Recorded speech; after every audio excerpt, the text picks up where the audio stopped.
Hey everyone, welcome back to Cooking with Zeez. On today's video, we are making vegetarian butter chicken using brown lentils, balloti beans, as well as roasted cauliflower. So if you're interested, keep on watching. And as always, don't forget to subscribe, like the video and hit the notification bell, as well as follow on Instagram and like me on Facebook. So let's get straight into it. We are just prepping our legumes and our beans. You can use whichever legumes and beans you'd like. This was just what I had in the cupboard at the moment. Always remember to rinse your beans thoroughly. If they are canned, just to get rid of excess salt as well as starch particles, which can interfere with the flavor and texture of your meal.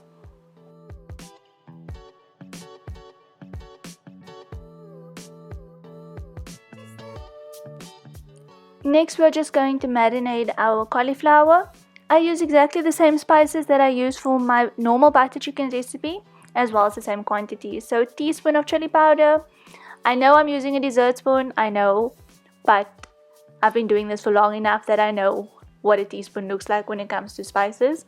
A teaspoon of ground coriander, as well as ground cumin, and a teaspoon of tumeric. Next, I'm going to add in an actual dessert spoon this time, of crushed garlic and ginger, as well as an extra teaspoon of some crushed garlic.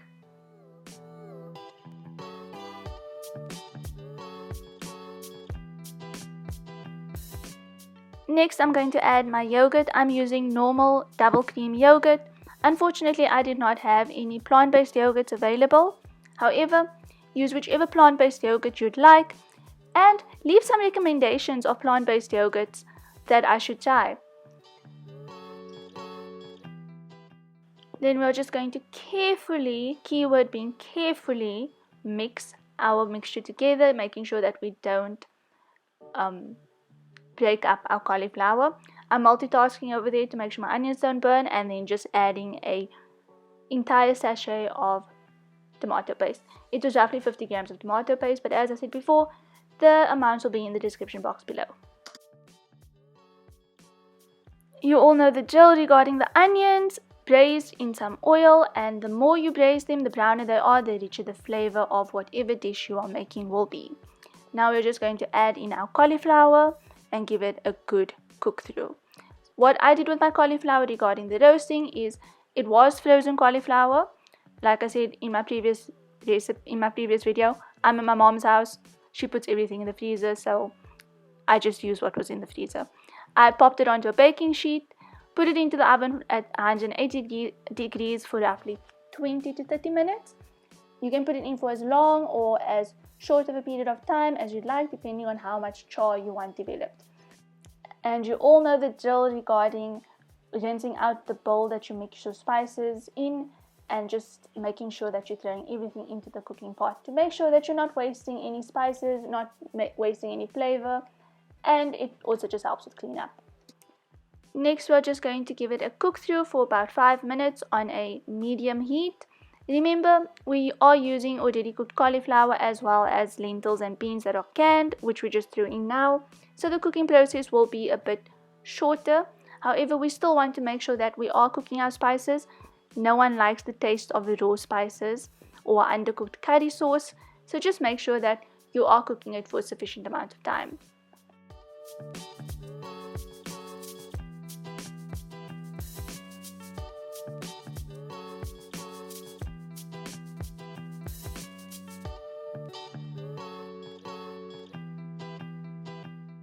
Next, we're just going to add roughly about a cup of cream. I'm going to freeze the screen right about here and rebrand this as an Ovo-Lacto vegetarian butter chicken recipe, because for some reason I completely forgot about the coconut milk that was standing on the counter and went to go fetch normal cream.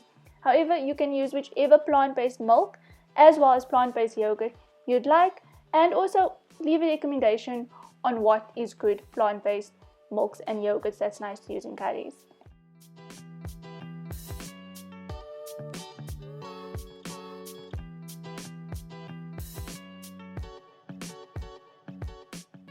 After 5 minutes or so of cooking, our butter chicken would be nice, and I need to stop calling it butter chicken. Let's say butter cauliflower Now, butter chicken still has a better ring.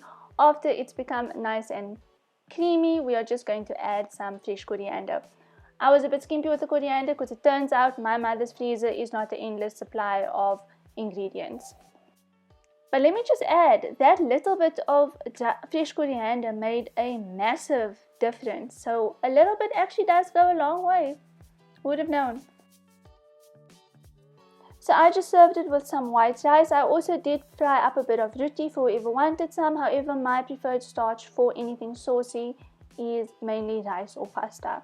So this was basically my version of a vegetarian Ovo-Lacto butter chicken. Let me know if you tried, let me know how it goes. Let me know any other versions of curries that you make without meat. Until next time, thank you so much for watching. Bye guys.